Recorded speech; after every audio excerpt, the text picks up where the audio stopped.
Shalom sahabat yang diberkati oleh Tuhan Yesus Kristus. Apa kabar di siang hari ini? Jumpa dengan saya Pastor Elroy lagi di siang hari ini, dan hari ini kita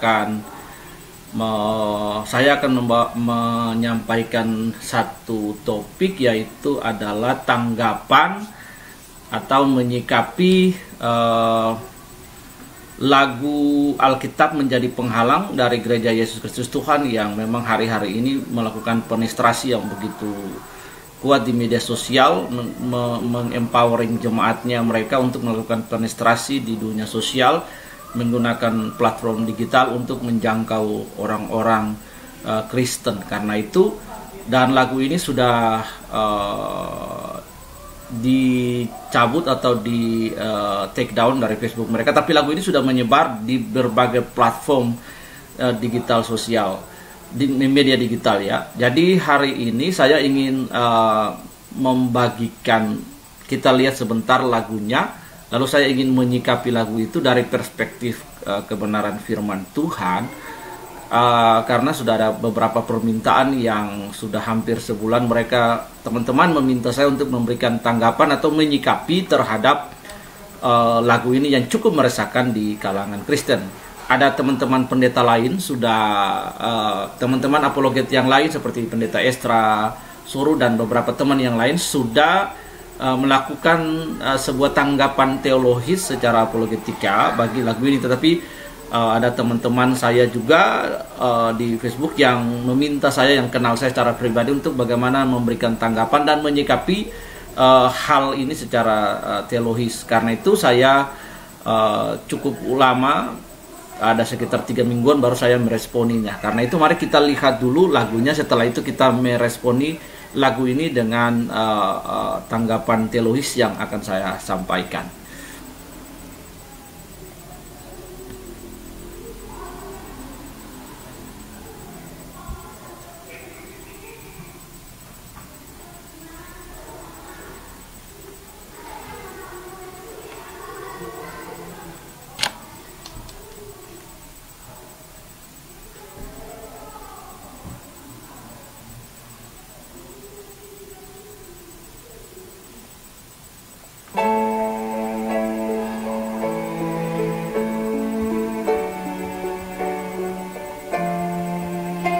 Di Alkitab semua mau temukan nubuat tentang karya akhir zaman, karya yang Tuhan kan lakukan, dan tanda-tanda akhir zaman. Mereka makin semangat memuja Alkitab dan makin mendekati akhir zaman.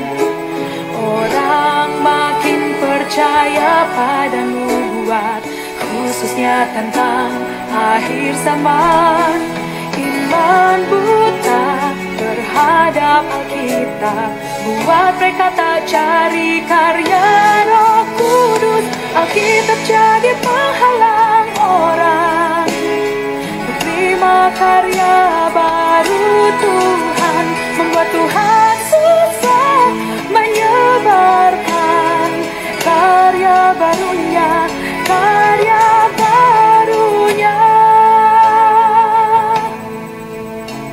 Orang pikir hanya Alkitab yang datangkan karya Roh Kudus dan langkah Tuhan, dan menyimpan Ya, teman-teman yang diberkati oleh Tuhan, itu adalah penggalan lagu dari Gereja Yesus Kristus Tuhan di Cina, yang kita tahu bahwa Gereja Yesus Kristus Tuhan di Cina ini sudah digrebek yang pertama oleh polisi karena mereka sudah melakukan pembunuhan dalam perekrutan, kemudian menjadikan pemimpin mereka kilat dari timur, East Lightning, dan menokohkan tokoh mereka seorang perempuan menjadi Mesias, menjadi juru selamat Yesus versi gereja mereka.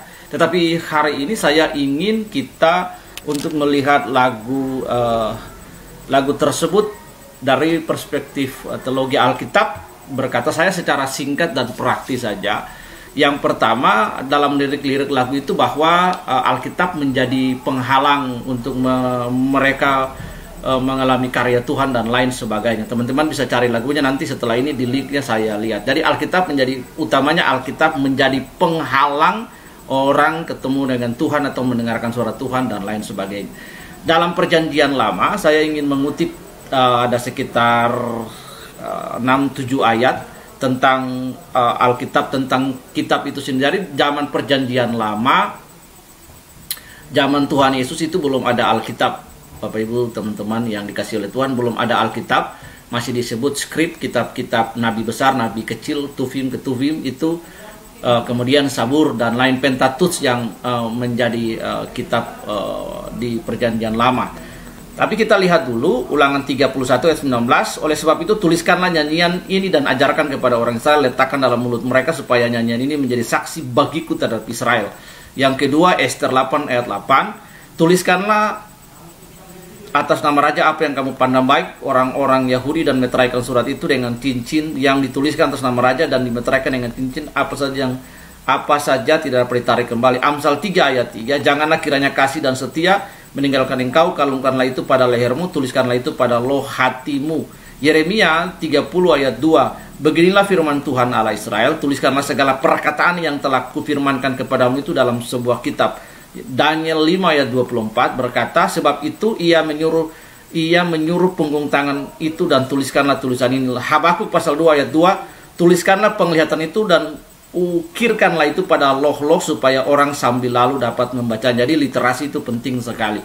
Bapak Ibu Saudara yang dikasihi oleh Tuhan, dalam sejarah Israel dengan Allah, maka Allah menuliskan perasaan dan isi hatinya, pesannya itu dalam kitab Pentateuch, menjadi sebuah law, sebuah hukum yang mengikat relasi antara Israel dengan Allah dalam perjanjian-perjanjian garam.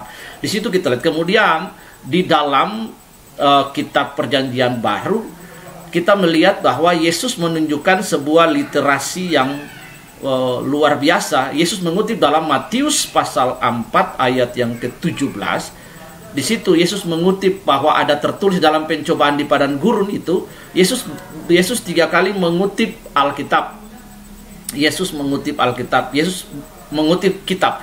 Zaman Yesus belum ada Alkitab 66 kitab, tapi zaman Yesus sudah ada Pentateuch, ada kitab nabi kecil, nabi besar, Zabur dan kitab lain. Yesus mengutip Alkitab. Di situ Yesus menekankan kepada kita orang Kristen bahwa literasi kitab itu sangat penting sekali. Yesus melawan pencobaan di padang gurun, dia tidak menggunakan otoritas dan kuasanya untuk menengking setan, mengusir setan, tapi Yesus menggunakan skrip di situ, menggunakan kitab di situ untuk mengusir. 4 kali Yesus berkata ada tertulis. Ada tertulis itu dalam kitab nabi kecil, kitab nabi besar, kitab Pentateuch, kitab Torah dan kitab Zabur. Ini menekankan penting bahwa Yesus saja, Alkitab itu penting sekali dan kitab-kitab itu penting bagi kehidupan Kristen. Yesus pun mengutip kitab tersebut. Dalam Roma 10:17 berkata juga bahwa di situ bahwa iman timbul oleh pendengaran dan pendengaran akan firman Kristus. Roma 10 ayat 17. This is the very important thing for us. Bible is a very important things. Karena Bible adalah perasaan Allah sendiri, isi hati Allah yang ditukik oleh Allah, diberikan iluminasi kepada para penulis Alkitab dalam rentang waktu yang berbeda. Nanti kita lihat 6 poin selanjutnya. Kemudian di dalam kedua Timotius pasal 3 ayat yang ke-16 dan ayat yang ke-17, di situ disebutkan pasagrafe theopnetos kai ophilimos pros didaskalian pros eparnotosin ten iodio kaiosune, bahwa firman Allah itu bermanfaat untuk mengajar, memperbaiki kelakuan, menyatakan dosa dan membawa orang kepada kebenaran. Jadi Alkitab itu bukan berisi firman Allah ya, tapi Alkitab itu adalah firman Allah. Jadi ini yang penting sekali. Karena itu apa yang disampaikan oleh perempuan gila itu, orang gila yang menyanyikan lagu itu, yang berkata Alkitab adalah penghalang, itu adalah sebuah blasfemi terhadap skriptura itu sendiri, terhadap Alkitab itu sendiri. Alkitab adalah peran Allah, adalah perasaan Allah yang disampaikan Allah kepada umatnya.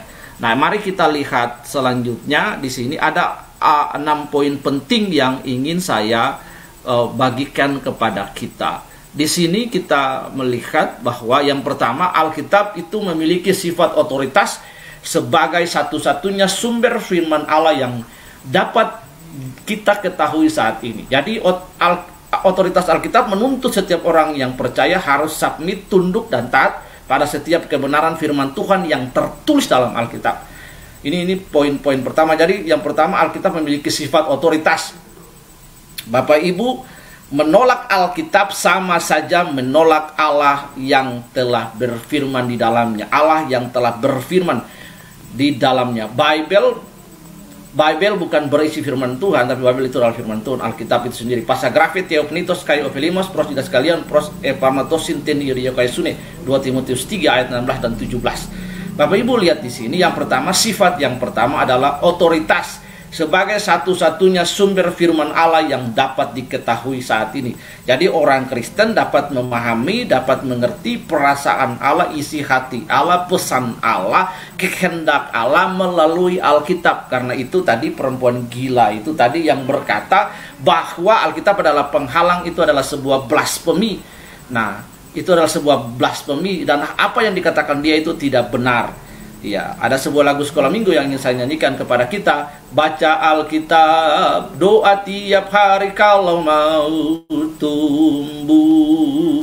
Kalau mau tumbuh, glory haleluya. Kalau mau tumbuh, glory haleluya. Baca kitab suci, doa tiap hari kalau mau tumbuh. Rasul Paulus pun mengingatkan Timotius bahwa dia bertumbuh dalam pembacaan-pembacaan kitab suci, Bapak Ibu. Karena itu mari, apa yang disampaikan oleh perempuan gila itu saya menolaknya, saya menentangnya, karena itu bukan sebuah kebenaran. Kebenaran kepada kita bersumber dari Alkitab. Kebenaran bagi kekristenan bermula dan berpangkal dari Alkitab. Every knowledge about God, every knowledge about Christ, every knowledge about the Christianity is come from Bible.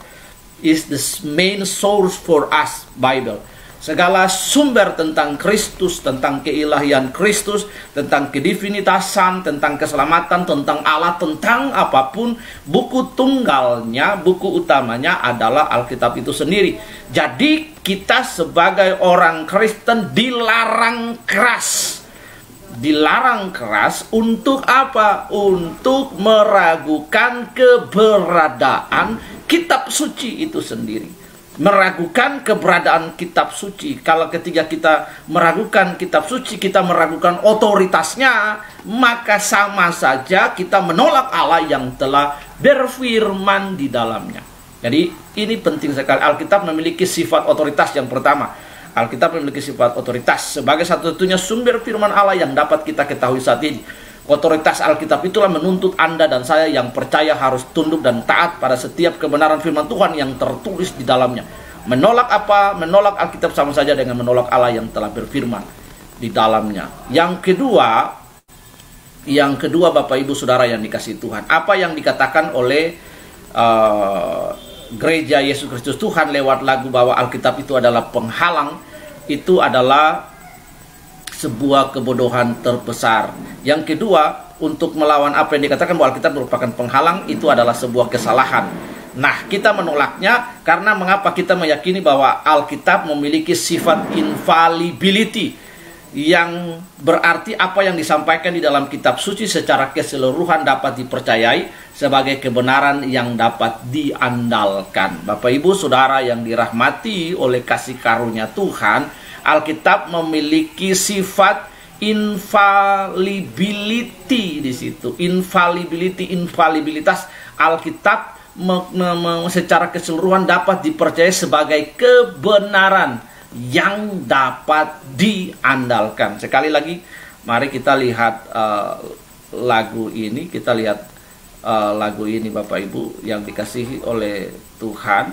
Nah, ini yang dikatakan oleh perempuan gila ini harus kita lawan. Lihat, kita supaya umat Kristen tidak terkecoh oleh apa yang disampaikan.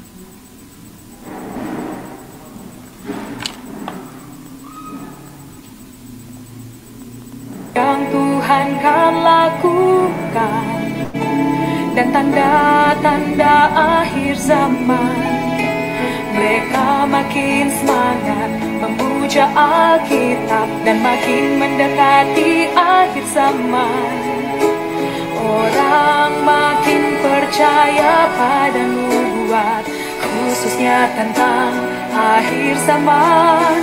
Iman buta terhadap Alkitab buat mereka tak cari karya Roh Kudus. Alkitab jadi penghalang orang menerima karya baru Tuhan.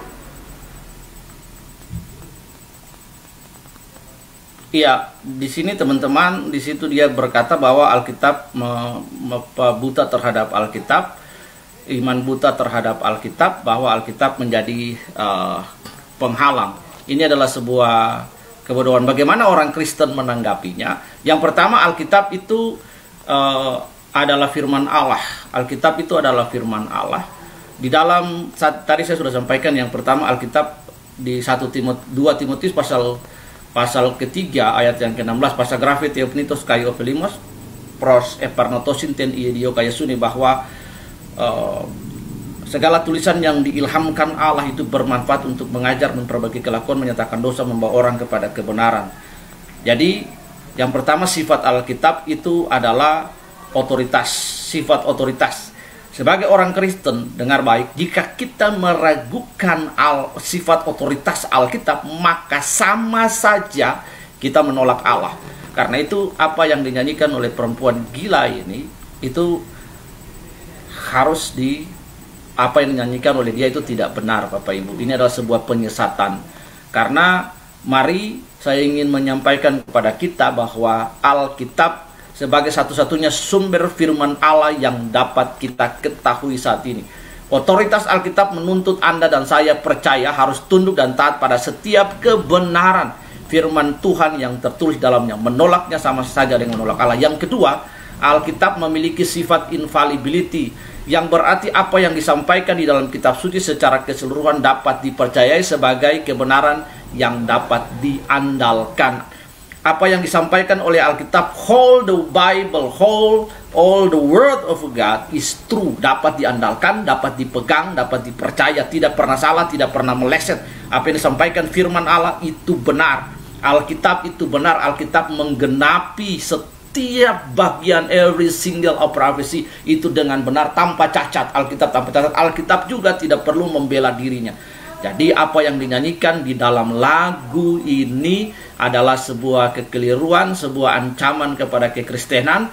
Jangan sekali-kali kita ragu kepada otoritas Alkitab. Baca kitab suci, doa tiap hari membuat kita bertumbuh. Alkitab berkata bahwa faith come from hearing and hear the word of God. Yesus dalam menghadapi pencobaan di padang gurun, dia tidak usir setan, tapi dia berkata ada tertulis. Ada tertulis, that was written. Tertulis di mana? Tertulis dalam kitab Pentateuch, kitab Taurat, 5 kitab Musa, dalam kitab Sabur, kitab nabi-nabi besar, dan kitab nabi-nabi kecil. Yang kedua, sifat infallibility, Alkitab tidak pernah salah. Alkitab sekali lagi tidak pernah salah, memuat seluruh kebenaran yang dapat diandalkan. Yang ketiga, Bapak Ibu, sifat ineransi, yaitu Alkitab menunjukkan bahwa Alkitab tidak memiliki kesalahan dalam setiap tulisannya, sebab Allah yang berfirman dan menginspirasi setiap penulis Alkitab. Karena Allah adalah sang kebenaran, maka apa yang difirmankannya tidak mungkin salah. Allah adalah sang kebenaran absolut bagi Kristen. Tidak ada kebenaran di luar Allah. Tidak ada kebenaran di luar Allah, hanya Yesus, Bapak Ibu yang dikasihi oleh Tuhan. Pilatus pernah berkata, quis est veritas, apa itu kebenaran? Karena Pilatus menghakimi orang menurut hukum Roma, dan bagi dia ketika dia menjadi prokurator, dia menjadi gubernur jenderal di Yudea, di Palestina, dia adalah hukum itu sendiri. Tetapi dia bertanya kepada Yesus, quis est veritas, apa itu kebenaran? Itu adalah sebuah pertanyaan yang impersonal, karena yang berdiri di depan dia adalah personal, pribadi. Harusnya dia berkata siapa itu kebenaran. Kalau dia berkata siapa itu kebenaran, maka Yohanes pasal 14 ayat yang ke-6 berkata, aku adalah jalan, kebenaran, dan hidup. Yesus berkata bahwa aku adalah jalan, kebenaran, dan hidup. Amsal pasal 14 ayat 12 berkata, ada banyak jalan orang yang disangka lurus tapi ujungnya menuju maut. Satu-satunya jalan keselamatan hanya di dalam Tuhan Yesus. Jadi Alkitab tidak pernah salah, Bapak Ibu. Alkitab tepat. Kenapa? Karena Alkitab adalah Allah adalah sang kebenaran. Allah adalah sang kebenaran, dan sang kebenaran itu berfirman, menyampaikan kebenaran, menyampaikan maksudnya di dalam Alkitab. Jadi Alkitab tidak mungkin salah. Allah menginspirasi penulis-penulis Alkitab dengan mereka punya latar belakang yang berbeda, jarak yang berbeda. Tapi Alkitab tidak pernah salah. Satu nota pun tidak pernah salah. Dan Alkitab sudah digenapi, Bapak Ibu yang dikasihi oleh Tuhan. Ada bagian-bagian yang akan digenapi, tapi tidak pernah ada bagian Alkitab yang tidak digenapi. Semua digenapi. Bapak Ibu Saudara yang dikasihi oleh Tuhan, itu adalah sifat ineransi Alkitab. Yang keempat, Alkitab memiliki sifat necessity, yang berarti Alkitab menjadi satu keharusan dan kebutuhan bagi setiap orang. Injil adalah kekuatan Allah yang menyelamatkan setiap orang yang percaya. Tanpa Alkitab, maka tidak mungkin orang dapat mengenal Injil. Tanpa Alkitab, orang tidak dapat menerima karya keselamatan yang sudah Allah sediakan. Alkitab juga menjadi kebutuhan kita untuk mengenal Allah, untuk mengerti kehendaknya sebagai sumber firman dan mempertumbuhkan kehidupan rohani kita. Karena itu, apa yang dinyanyikan di dalam video ini adalah sebuah kebodohan. Menyebarkan karya barunya, karya barunya. Orang pikir hanya Alkitab yang datangkan karya Roh Kudus dan langkah Tuhan, dan menyimpan rahasia. Iya, Bapak Ibu Saudara yang dikasihi oleh Tuhan, di sini kita melihat bahwa yang keempat, necessity Allah menjadi Alkitab menjadi sebuah keharusan dan atau sebuah kebutuhan bagi kita saat ini. Injil adalah kekuatan Allah yang menyelamatkan setiap orang yang percaya. Karena itu tanpa Alkitab orang tidak bisa menerima keselamatan itu. Alkitab adalah sumber firman yang mempertumbuhkan iman rohani kita. Yang kelima, Alkitab memiliki sifat sufisiensi. Sufisiensi, Alkitab menunjukkan bahwa Alkitab sudah memuat seluruh firman Allah. Tidak perlu nabi sekarang, nabi siapapun atau nabi yang baru. Bapak Ibu, kita dapat membacanya di dalam Ibrani pasal 1. Ibrani pasal 1, kita lihat ayat yang ke-7 di situ, ayat yang ketiga. Ibrani, kita dapat membacanya dalam kitab Ibrani. Saya cari di gadget saya dulu, kita membacanya. Ya, Ibrani pasal 1 ayat yang ketiga. Di sini dikatakan bahwa pada zaman akhir ini ia telah berbicara kepada kita dengan perantaran anaknya yang telah ia tetapkan sebagai yang berhak menerima segala yang ada oleh dia yang menjadikan alam semesta. Ia telah berbicara dengan perantaran anak Yesus Kristus, dan all the messages of Jesus Christ from Jesus Christ that was written in the four gospel and the letter of the apostle. Bapak Ibu, apa yang Yesus ajarkan itu sudah dimaktubkan di dalam keempat kitab Injil, sinopsis, kemudian dalam surat-surat doktrinal dan pastoral Rasul Paulus dan rasul-rasul yang lain, dalam 27 kitab perjanjian baru dan 39 kitab perjanjian lama. Jadi Alkitab itu memiliki sifat sufisiensi, menunjukkan bahwa semua firman diperlukan untuk membawa manusia kepada keselamatan yang Allah sediakan dan memimpin untuk hidup dalam keselamatan tersebut. Dengan kata lain, kita tidak membutuhkan pernyataan firman Allah di luar daripada apa yang sudah tertulis di Alkitab. Jadi kalau ada nabi-nabi baru, nabi-nabi sontoloyo, hamba Tuhan yang mengaku-ngaku nabi dan lain sebagainya, saya sudah jelaskan pada bagian lain video saya bahwa nabi adalah orang yang dipilih khusus oleh Tuhan. Sifat nubuatannya adalah futuristik dan dia mewakili Allah, representatif daripada Tuhan, karena nabi adalah the man that who is influencing by divine spirit. Jadi nggak semua orang itu datang hamba Tuhan lalu ngaku-ngaku nabi. Dalam Ibrani pasal 1 ayat 2, pelayanan kenabian itu sudah berakhir. Pelayanan nabi itu sudah, jawatan nabi itu sudah berakhir.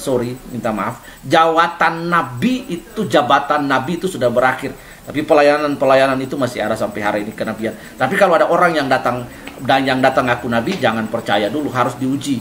Seperti jemaat Berea dalam Kisah Rasul 17 ayat yang ke-11, Bapak Ibu yang dikasihi oleh Tuhan. Nah, kita lihat. Kemudian sifat yang terakhir adalah Alkitab memiliki sifat clarity, yaitu seluruh penulisan dalam kitab suci sudah ditulis dengan jelas dengan maksud pemberitaan dan pengajaran. Sifat ini menunjukkan bahwa setiap tulisan dalam Alkitab dapat dimengerti oleh setiap orang dengan sungguh-sungguh dan rendah hati yang ingin mengetahui dan mengerti serta menjalankan firman yang disampaikan. Jadi apa yang disampaikan oleh Gereja Yesus Kristus Tuhan adalah sebuah provokasi, adalah sebuah propaganda, adalah sebuah kesesatan yang coba untuk menarik orang. Hati-hati, mari kita terus berharap, kita terus percaya, bersandar kepada kebenaran, iman kita tidak tergoyahkan, tidak dipengaruhi oleh hal apapun. Baca Alkitab, percaya Alkitab, percaya, baca Alkitab supaya rohani kita tumbuh. Roma 10:17 berkata bahwa baca Alkitab, doa setiap hari supaya iman kita bertumbuh dan berbuah. Dari situ kita bisa mengetahui kehendak Allah, maksud Allah, dan tujuan Allah. Ini adalah tanggapan dan sikap saya terhadap lagu Alkitab menjadi penghalang dari Gereja Yesus Kristus Tuhan. Tuhan Yesus memberkati kita semua di siang hari ini. Shalom.